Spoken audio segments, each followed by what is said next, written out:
In my lifetime, what I have come to believe is that the brain and the universe are the only two components that create all spiritual experiences. Let me explain that. First of all, the very idea of a spiritual experience, it's all over the place. Everything from religions who believe in gods, demons, angels, devils, to people that claim spiritual but not religious, who believe that energy from crystals, orbs, nature spirits, the alignment of constellations, the moon, the stars, somehow, some way, something is out there that is this magical force that you can invoke and that it may or may not work on your behalf. And sometimes it's effective, but most of the time not. Regardless of what your belief is, it can be effective and you can see results.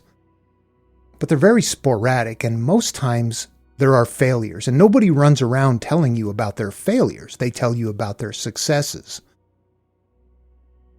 We know of stories of somebody who was healed through prayer, a child with cancer that's through cancer treatment center that recovers, and that's a wonderful story, and God was there.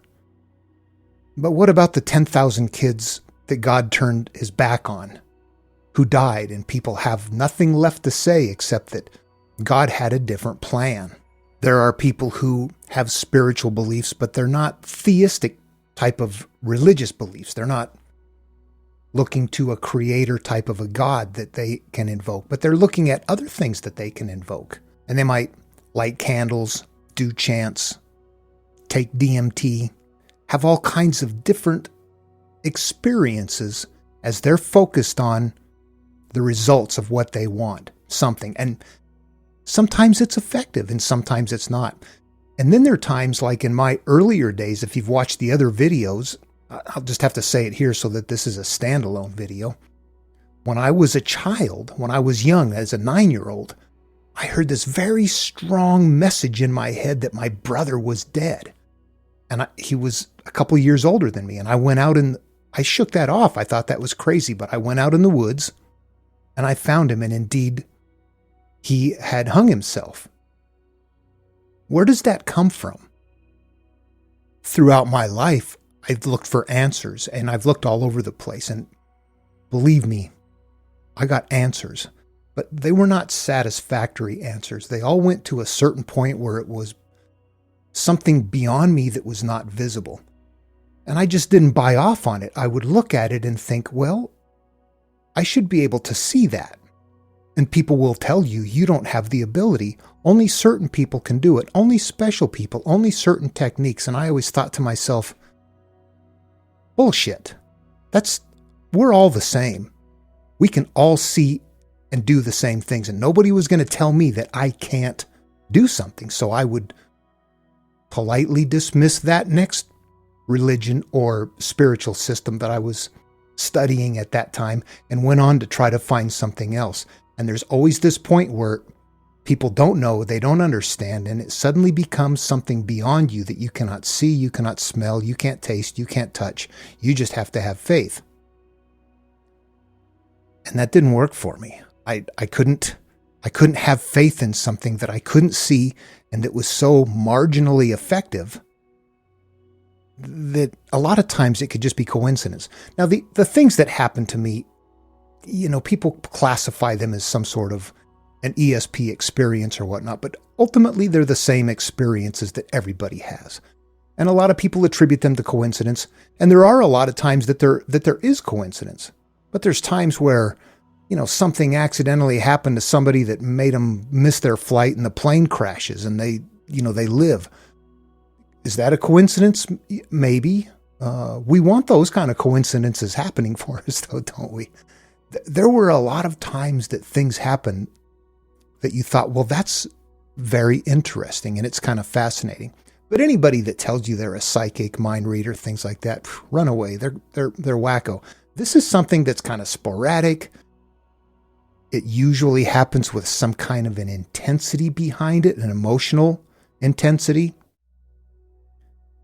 And It's not repeatable. It's not testable. It's really experiential. It's something that you have that makes you convinced of something. But telling other people, you have to realize it's your story. They might look at you and say, I don't believe you. And that's fair. People have told me things before that I think, that's a little far-fetched. I don't believe that. It's their story. They're not trying to convince me of anything. But typically a person like that is going to answer your question with the sound of authority, the sound of knowledge. This is the way it is. But when you question them, you realize they're no further along than you. They're simply invoking a supernatural response that you're not allowed to check. You can't see it. And I never accepted myself as somebody who just wasn't going to be able to figure that out. I wasn't going to be able to see it. So as life went on, a number of different things happened. You can see it in some of the other videos, but here it comes down to, let's just jump to the end. What do I mean when I say spirituality occurs because of the brain and the universe? Period. A myriad of brains, not just one brain, but a combination of brains, a society of brains working together.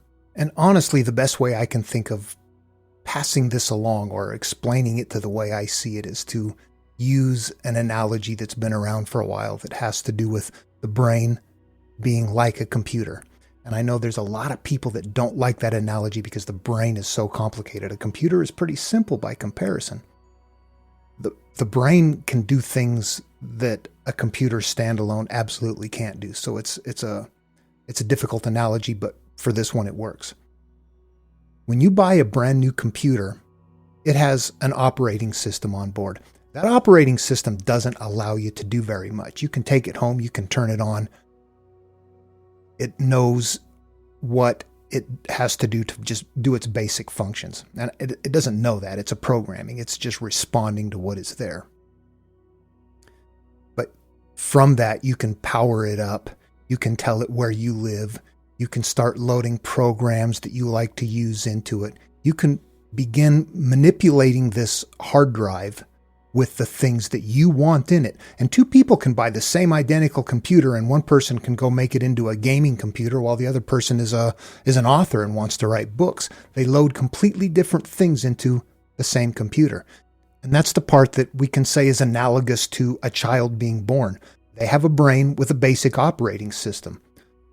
It knows how to tell the body to continue beating the heart, breathing, looking for food, processing nutrients. It has basic functionality for survival built in. But it's not going to grow and develop and become independent without programming. And it has to be programmed. You can take two children, identical, at birth, born from the same mother, separate them around the world, raise them in two different places, and like the computer, they will become two different people. They are becoming programmed. And what is that programming? It's an electro-chemical storage device. Now we jump back to the computer again, and at first everything seems good, but as you run along, as you're operating, you start picking up viruses. Things begin to happen that create problems with your computer. It doesn't work right. It runs up slow. It doesn't operate certain programs. It takes information from you possibly and gives it out. There's a lot of issues that come into a computer because you're interfacing with the world. The computer is not simply in your control.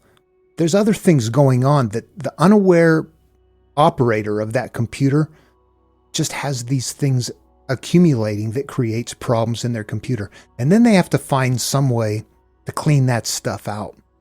And after a while, you just have to get rid of the computer and get a new one. The human, we can't do a spiritual reset. We can't do a data dump on that and start learning over again. But everything that we've learned, everything that we are told becomes our programming. Somebody is programming us, unbeknownst to them. They're not consciously saying, I'm going to program this person. What they're doing is passing along their programming. At some point, I think what's important is that we simply become aware of this. You can take a Christian and a Muslim, imagine that these two people who are very staunch in their belief systems suddenly just imagine that as children they were taken out of their environments and switched, and they were raised in different environments, they would be the opposite people. And the reason is, that's the way they were programmed. And they don't know that. They don't know that they're programmed. They believe that what they have is what is right, and that's all there is to it, and they don't question themselves. When you question life, you got to question what you've been told. You have to step back and realize, I'm only operating based on a belief system that I was given and that I continue to practice. And that's another thing about the brain. You continue to practice something, and it gets good at it.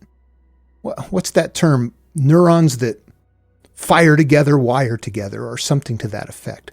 The more you do something, the better you get at it. And sometimes that's a good thing. Maybe you want to be a driver or a pilot or the best something. Athletes, dancers, mathematicians, whatever you want to be, the more you practice it, the better you get at it. When you start out, you really aren't good at it. You don't know. And those are things that we actively seek. We practice them and we do them knowingly because we want to improve at it. The things that we don't like in life are happening to us as well. And this happens at different levels to different people. Some people are raised in environments where life is just fine and wonderful. They may not have to worry about this stuff. They may not think about this. Life is grand. Life is happy. But there are people who are raised in this chain of generations where that's not the case, where they've been hurt, they've been abused, they've been molested, or they're raised in an environment where maybe that didn't happen, but they're taught by angry people that hate others in the world that those people are to be hated for this reason or that reason. And the mind listening wires that way. It believes it, and pretty soon it becomes that conviction. It's unknowingly picking up viruses. The mind's a little more complicated, though, because a lot of times it justifies those viruses. The computer doesn't have emotions. It'll tell you anything you want to know if you ask it right. The human has emotions, and those emotions become a barrier to getting things out. And as we live our lives, those programs act out. They may be in the background. They may not be active. You may not have pulled them up, but often things in the environment trigger them and make them surface. And we know what the viruses are by the results they have. When we're acting in hurtful ways or feeling in bad ways, that's the virus. That's something inside of you that is based on a wired-in belief system that causes an emotional distress. And again, that's how you know what it is, by feeling it. Coincidentally, that's why love is the good thing. People have said that love is the energy of the universe. I think the universe is very expansive. I don't think love is anything more than an emotional state that the human has. The reason that we want to become the embodiment of love is because that's what feels good, and that's what doesn't have viruses with it. It's just that simple. We're not trying to connect with the universe in some kind of a way. It's okay if you believe that. You don't have to. If I had to believe that, I wouldn't do it. I had to realize, oh, it's all up here. That's the awakening. It's here. It's not out there. It's all here. The good, the bad, the perceptions. Not only the things that make you hurt, but even being devoid of things that make you feel good. People that were raised in very hurtful environments, even if they find a way to forgive people, they may still struggle because while they were little, they didn't learn to love. They have to practice that. That's where the meditation.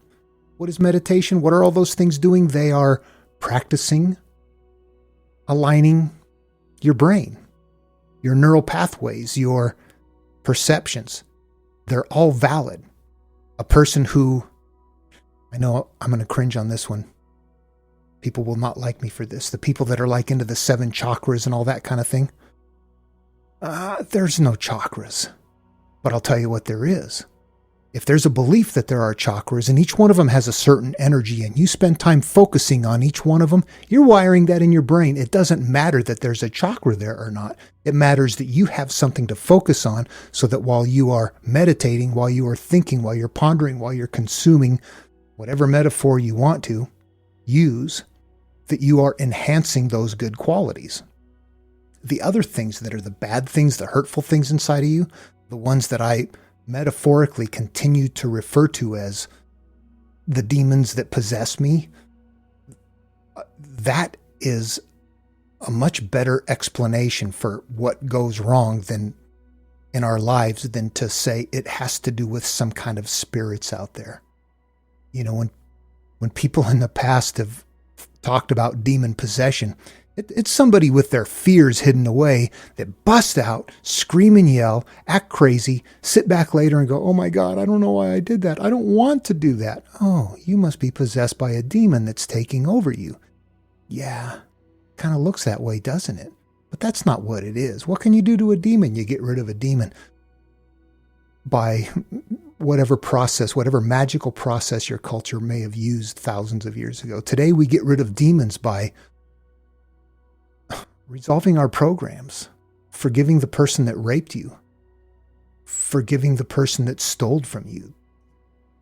You have to change the way your mind perceives things. Now, as far as the spiritual element when we connect to other people, you know, the eye can see energy. It's in the visible range. The ear can hear energy.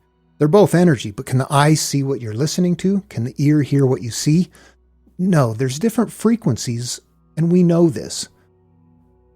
SETI, the search for extraterrestrial intelligence, has these big antenna arrays up, and they're listening to all kinds of cosmic noise. There are radio waves everywhere. When we build a radio station and send music and talk and whatever else out through the airwaves, we can neither see that nor hear that until we use some kind of a translation device to hear it or to see it. A television, a radio. But we know that energy transfers. Why would the brain be any different? However, the brain isn't particularly good at it. That's why it's marginal. That's why it requires intensity.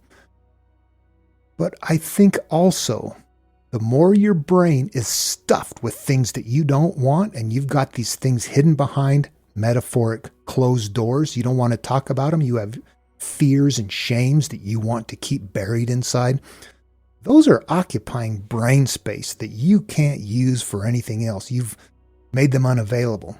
But when I heard Larry's dead, I don't think a spirit came and told me, and I don't think it was coincidence because it was too obscure. It was too strange. It was so out of the blue that it's like, no, I don't think that was a coincidence. You knew before you got there. You had a premonition. That's all. Nothing more significant than that. I wasn't given anything that changed what happened. And as far as I know, that my brother, as he was getting to a point where his mind was reaching out to mine, perhaps, and that would explain it. His mind, my mind, a universe. I don't need supernatural ghosts and goblins and angels and demons running around. You can't do anything with those. If that's what you believe, then you kind of relinquish your capacity to manage your life based on the capricious nature of their response to you. When you realize, wait a minute, it's me, and I'm going to take care of this stuff, and I'm going to get rid of my demons, what you're doing is, you're seeing your psychologist without writing checks. You're taking care of your hurt and your pain, and you're improving your life by resolving these things. To me, when I approach this and I do the whole spiritual search, and I'm talking about how all of these gurus and sages from thousands of years ago had this idea, they knew this, they saw this, they observed this, and they didn't know what a subconscious mind was. So, it's the soul. Heal your soul. clean your soul, purge your soul. What is that? Yeah, I've heard people today tell me things like, oh, those guys knew things that we've lost. We don't have that knowledge anymore. And you have to ask them, how do you know that? The only way you can know that they knew something that we don't know is that if you know it.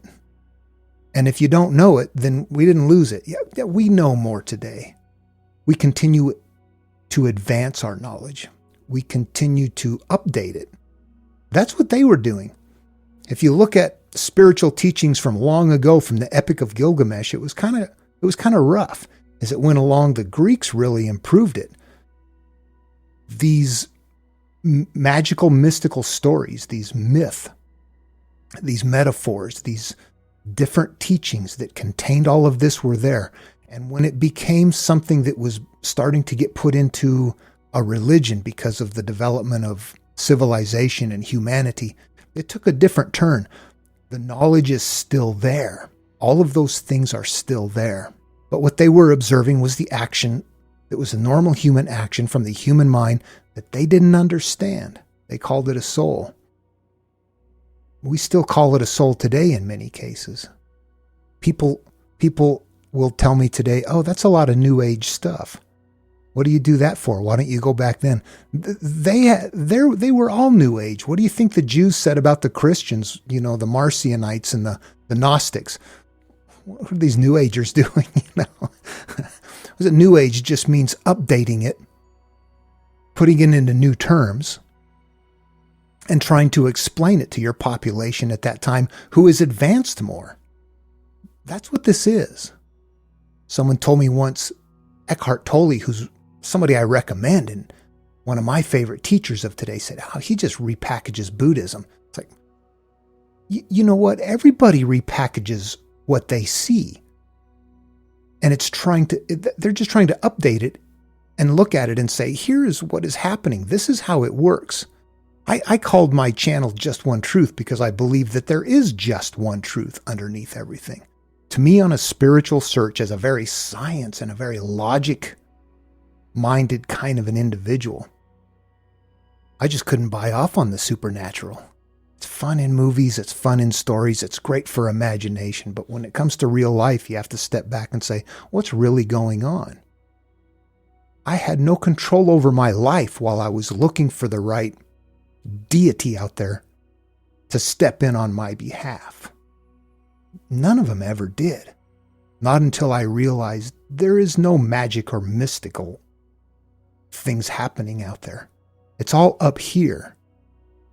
And there's a reason for it. And then I could say, oh, I get that. I can do that. I can turn off the TV. I can love people.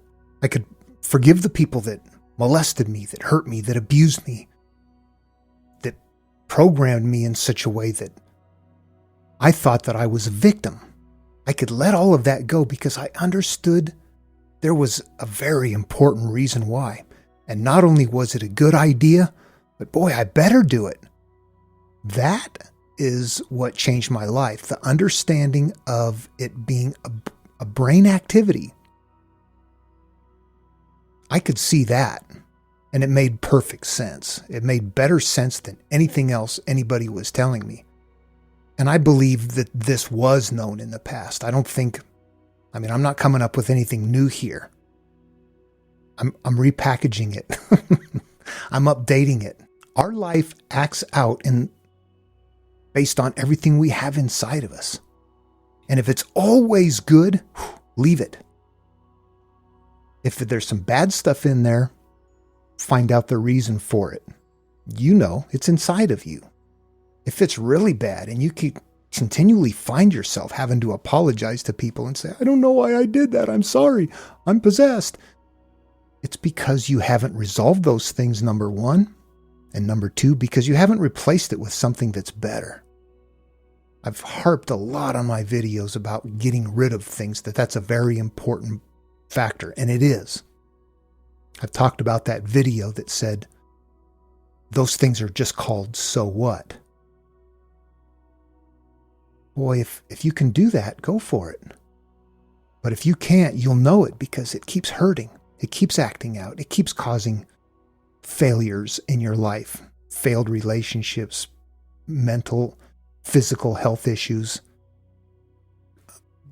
You can tell because life isn't okay. The awakening in the spiritual world happens when you understand that this is why. Not because of what happened, but because of what I carry, because what is still up here, and because what I give permission to identify me and to be in charge. Or, because that's not really a good way to say it, you're not giving permission to anything. You're really trying to hide it. You don't want to face it. You want it to be in the back. You want to ignore it. You want it to go away, and it won't.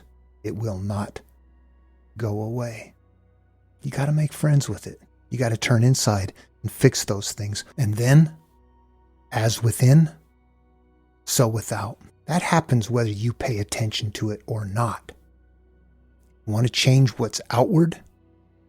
You can only change what's inward, but you have access to it through thought processes, through changing the way you perceive things. Find the stuff that hurts. Find the stuff that doesn't feel good. Find the things inside of you that hurt you and look at them and resolve them and figure out a way to make them okay.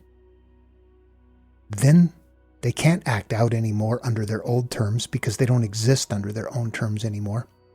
And you've freed up brain space for what you want. Your life will become more successful. The things that you seek